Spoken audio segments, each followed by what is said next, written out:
حضرت والا حضرت حکیم الامت مولانا اشرف علی صاحب تھانوی رحمۃ اللہ علیہ نے فرمایا کہ ہمیشہ نفس کو بد پرہیزی سے بچانا چاہیے کہ احکام الہیہ کی مخالفت نہ کرے، اور صوفیہ نے یہ سب طریقے حدیثوں سے معلوم کر کے مقرر کیے ہیں۔ مثلا حدیث میں ہے حاسبوا قبل ان تحاسبوا، اس میں محاسبہ کا ذکر ہے، اور ایک حدیث میں ہے کہ من استطاع منکم الباءۃ فلیتزوج ومن لم یستطع فعلیہ بالصوم فإنہ لہ وجاء، یعنی جو تم میں سے نکاح کی استطاعت رکھتا ہو اسے چاہیے کہ شادی کر لے، اور جو استطاعت نہیں رکھتا اسے چاہیے کہ روزہ رکھے، کیونکہ وہ اس کی رگ شہوت کو مل دے گا۔ یہ مجاہدہ ہے۔ اور ترک جمعہ پر تصدق دینار کا امر ہے، یہ معاقبہ ہے۔ اس طرح نصوص میں غور کرنے سے سب کی اصل مل سکتی ہے۔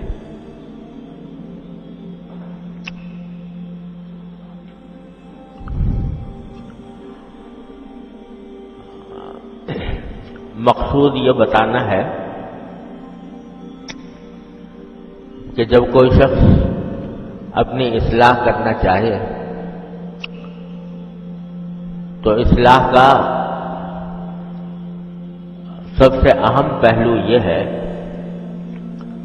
کہ انسان کے اندر جو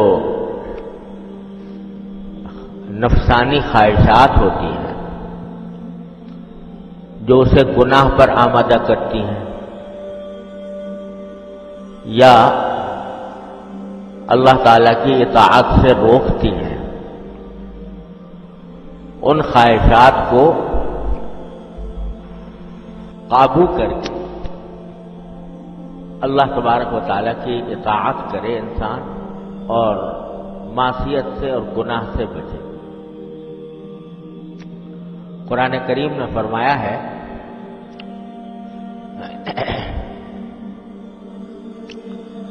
کہ فَأَلْهَمَهَا فُجُورَهَا وَتَقْوَاهَا، اللہ تبارک و تعالیٰ نے انسان کے دل میں دونوں قسم کے جذبات اور دونوں قسم کی خواہشیں رکھی ہیں، گناہ کی خواہش بھی اور تقویٰ کی خواہش بھی۔ انسان جو ہے وہ ان دونوں چیزوں سے مرکب ہے، اس کے خواہشات اور اس کے جذبات ان دونوں چیزوں سے مرکب ہے۔ کبھی انسان کے دل میں گناہ کا داعیہ پیدا ہوتا ہے، گناہ کی خواہش پیدا ہوتی ہے، اور کبھی نیکی کی خواہش پیدا ہوتی ہے کہ نیک کام کر لوں، اور یہی سارا امتحان ہے بندے کا کہ وہ کون سی خواہشات پر عمل کرتا ہے اور کن خواہشات کو چھوڑتا ہے۔ اور جو گناہ کی خواہشیں ہیں اور جن چیزوں کو اللہ تبارک و تعالیٰ نے گناہ قرار دیا ہے وہ ہیں ہی بری، ناپاک، بیماری۔ تو جس طرح آدمی بیماری کے اسباب سے پرہیز کرتا ہے، اسی طرح گناہ کے خواہشات سے بھی پرہیز کرنا ضروری ہے۔ یہ فرمایا ہمیشہ نفس کو بد پرہیزی سے بچانا چاہیے۔ اس کے لیے ایک طریقہ تو عقل سے سوچنے کا ہے۔ عقل سے سوچنے کا یہ ہے کہ ایسا تو کوئی شخص دنیا میں نہ پیدا ہوا نہ ہوگا جس کی ساری خواہشات مکمل طور پر پوری ہوں۔ کوئی ہوا ایسا؟ بڑے سے بڑا بادشاہ، بڑے سے بڑا حکمران، صاحب اقتدار، مالدار، سرمایہ دار، کوئی بھی ایسا شخص نہیں ہوا کہ اس کے دل میں جو خواہش پیدا ہو وہ ہو جائے۔ یہ کام تو انشاءاللہ تعالی اللہ تعالیٰ اپنی رحمت سے ایمان کے ساتھ لے جائے تو یہ جنت میں ہوگا۔ وَلَهُمْ مَا يَشْتَهُونَ، کہ جنت والوں کو ہر وہ چیز ملے گی جس کی خواہش ان کے دل میں پیدا ہوگی۔ یہ تو جنت میں ہوگا یہ کام۔ دنیا میں کوئی بھی شخص، وہ چاہے بادشاہ ہو، صاحب اقتدار ہو، سرمایہ دار ہو، مالدار ہو، دولت مند ہو، کچھ ہو، کوئی کبھی ایسا نہیں ہوتا کہ اس کی ہر خواہش پوری ہو۔ یہاں تک کہ انبیاء کرام علیہم السلام، انبیاء کرام علیہ السلام اللہ تعالیٰ کے لاڈلے بندے ہیں، چہیتے، لاڈلے، پیارے، لیکن ان کی بھی ساری خواہشات اس دنیا میں پوری نہیں ہوتی۔ صاف صاف کہہ دیا قرآن کریم نے، اِنَّكَ لَا تَهْدِي مَنْ أَحْبَبْتَ۔ انبیاء کرام کی خواہش تو یہ ہوتی ہے کہ ساری دنیا مسلمان ہو جائے، متقی پرہیزگار ہو جائے، اور نبی کریم سرور دو عالم صلی اللہ علیہ وسلم کے دل میں بھی یہی خواہش پیدا ہوا کرتی تھی، اور اس خواہش کے نہ ہونے کی وجہ سے آپ کو گھٹن بھی ہوتی تھی، یہاں تک کہ قرآن نے فرمایا کہ کیا آپ اپنی جان کو ہلاک کر لیں گے اس فکر میں کہ یہ لوگ ایمان کیوں نہیں لا رہے؟ لیکن فرما دیا لا تہدی من احببت، ایسا نہیں ہو سکتا کہ جس کو آپ چاہیں ضرور ہدایت دے دیں۔ تو انبیاء کرام علیہ السلام کی خواہشات بھی اس دنیا میں پوری نہیں ہوتی، اولیاء کرام کی نہیں ہوتی، بزرگان دین کی نہیں ہوتی۔ کوئی دنیا میں ایسا نہیں ہے جس کی ساری خواہشیں پوری ہوں۔ کچھ نہ کچھ خواہشیں تو ایسی ہوں گی کہ دل چاہ رہا ہوگا مگر پوری نہیں ہوں گی۔ اب دو ہی راستے ہیں، ایک راستہ یہ ہے کہ کچھ خواہشات کو مجبوراً چھوڑ دو، مجبوراً چھوڑ دو، اس وجہ سے چھوڑ دیا کہ بھئی کیا کروں، ہوئی نہیں پوری، مجبور ہو گیا۔ اور ایک صورت یہ ہے کہ خواہشوں کو اپنے قابو میں لا کر جو بری خواہشیں ہیں ان بری خواہشوں کو اللہ کے لیے، اللہ تبارک و تعالیٰ کی اطاعت کی خاطر، اللہ تبارک و تعالیٰ کی جو حکم ماننے کے لیے، اس کے لیے چھوڑ دو۔ پہلی صورت میں خواہش تو پہلے بھی پوری نہیں ہوگی، پہلی صورت میں بھی پوری نہیں ہوگی اور دوسری صورت میں بھی نہیں ہوگی، لیکن پہلی صورت میں مجبوراً چھوڑا، کوئی ثواب نہ ملا، کوئی اجر نہ ہوا، اور دوسری صورت میں جب اللہ جل جلالہ کی خاطر، اللہ تبارک و تعالیٰ کے رضا کی خاطر نفس کی خواہش کو چھوڑا تو کیا اجر ملا کہ وَأَمَّا مَنْ خَافَ مَقَامَ رَبِّهِ وَنَهَى النَّفْسَ عَنِ الْهَوَىٰ فَإِنَّ الْجَنَّةَ هِيَ الْمَأْوَىٰ۔ اتنا بڑا انعام کہ جو خواہش کو ہمارے لیے چھوڑ رہا ہے، جس کے دل میں یہ خوف پیدا ہوا کہ ایک دن مجھے اپنے پروردگار کے سامنے جا کے کھڑا ہونا ہے، اور اس وجہ سے اس نے اپنی خواہش کو چھوڑا، تو فَإِنَّ الْجَنَّةَ هِيَ الْمَأْوَىٰ، تو اس کا ٹھکانہ جنت ہے، قرآن کریم فرماتا ہے۔ تو خواہش تو دونوں صورتوں میں چھوٹی، پہلی صورت میں بھی دوسری صورت میں بھی۔ اس کی مثال سمجھ لیں کہ دل میں بڑا سخت داعیہ پیدا ہوا، تقاضا پیدا ہوا کہ اس آنکھ کو ناجائز استعمال کر کے کسی نامحرم کو لذت لینے کی نگاہ کی غرض سے میں دیکھوں، کسی نامحرم کو لذت کی لینے کے لیے دیکھوں، یا کوئی تصویر ہے، کوئی شہوانی قسم کا منظر ہے، اس کو دیکھنے کا دل میں داعیہ پیدا ہوا، خواہش ہے۔ ایک صورت تو یہ ہے کہ وہ خواہش دل میں پیدا ہوئی اور اس خواہش پر عمل کرنے کے لیے آنکھ کو اٹھا بھی لیا،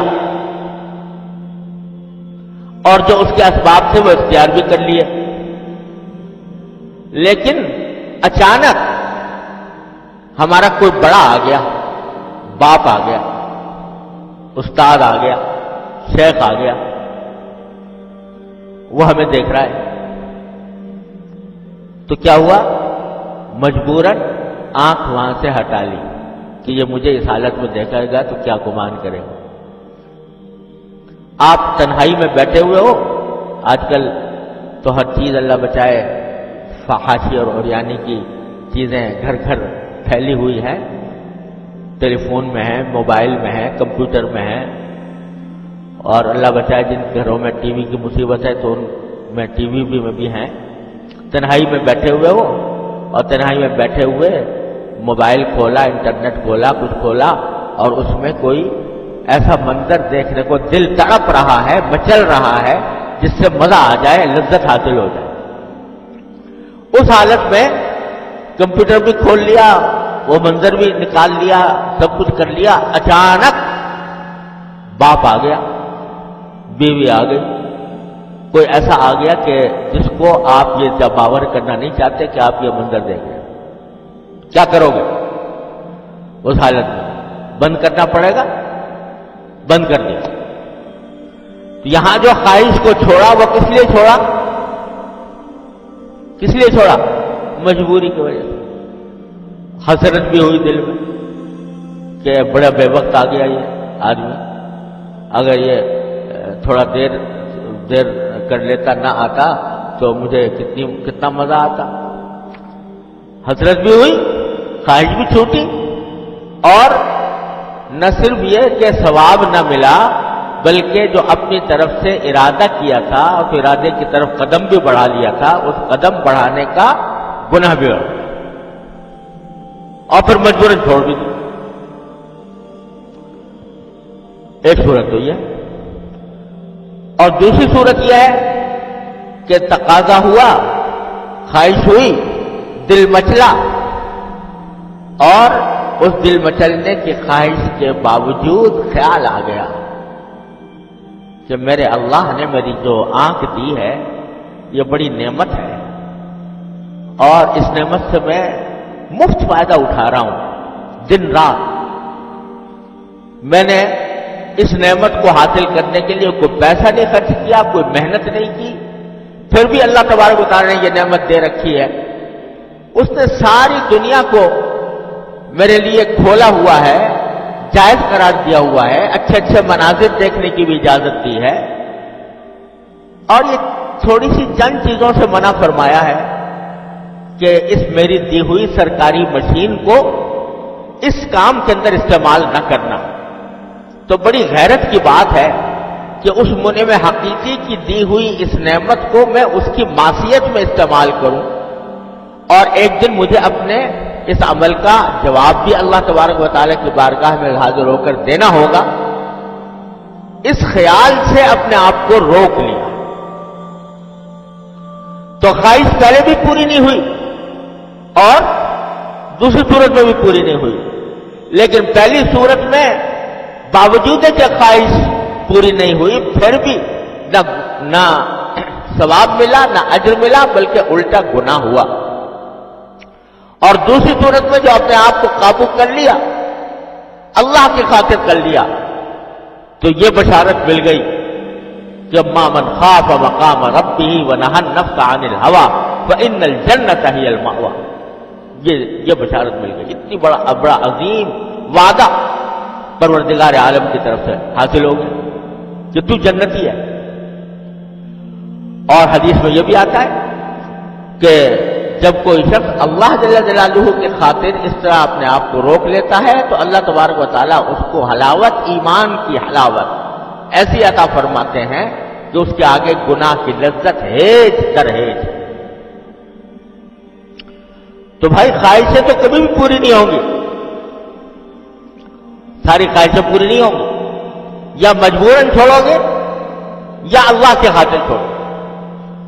تو یہ جب کبھی گناہ کا داعیہ پیدا ہو تو آدمی یہ تصور کر لے کہ میری ہر خواہش تو پوری ہونے والی نہیں ہے، میں اس خواہش کو اللہ کے لیے چھوڑ دوں۔ جو کچھ سنا گیا اللہ اس پر عمل کرنے والا اور آگے لوگوں تک پہنچانے والا بنائے۔ مزید اصلاحی بیانات کے لیے ہمارا یوٹیوب چینل ایمان و یقین کو سبسکرائب کریں۔ جزاک اللہ۔